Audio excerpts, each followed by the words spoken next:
भोंदू खराच्या पीएची शिर्डी पोलिसांकडून चौकशी करण्यात येते। मिरगावमधील रमेश हिंगे खराचा पीए असल्याची चर्चा आहे। रमेश हिंगेच्या नावावरही समता पतसंस्थेचं खातं आहे, तर शिर्डी पोलिसांकडून आता खातेदारांची चौकशी करण्यात येते आणि त्यातच खराच्या या पीएची ही चौकशी होते। चौकशीमधून काय निष्पन्न होणार हे बघणं महत्त्वाचं ठरणार आहे। अजून नवीन खुलासे होणार का याकडे आता सगळ्यांचंच लक्ष लागलंय।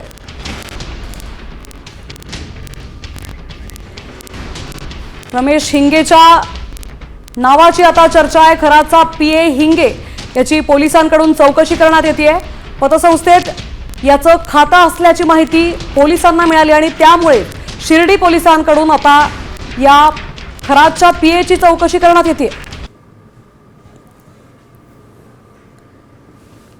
मिरगावमधील रमेश हिंगे हा खराचा पीए असल्याची चर्चा आहे आणि आता त्या पीएची पोलिसांकडून कसून चौकशी केली जाते।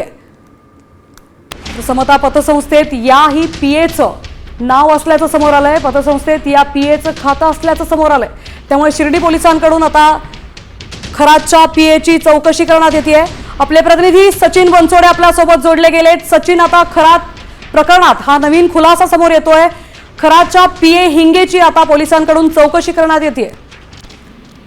निश्चित बघितलं तर खरात जो आहे तो त्या परिसरामध्ये या अशोक खरातचा तथाकथित पीए म्हणून वावरत होता। त्याच्याशी संबंधित अनेक कार्यक्रमामध्ये तो उपस्थित असायचा। अनेक नेते ज्यावेळेस यायचे मिरगाव संस्थांमध्ये त्यावेळेस देखील तो उपस्थित असायचा।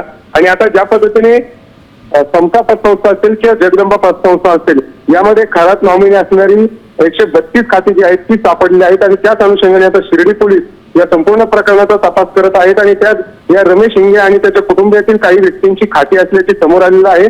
त्यामुळे या रमेश हिंगेला आज शिर्डी पोलिसांनी या ठिकाणी चौकशीसाठी बोलवलेलं आहे आणि आता सध्या त्याची चौकशी सुरू आहे।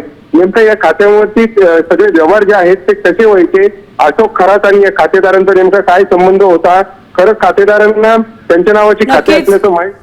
नक्कीच सचिन, धन्यवाद आपण दिलेल्या सविस्तर माहितीबद्दल। त्यामुळे खराच्या पीए रमेश हिंगे याची आता चौकशी करण्यात येते।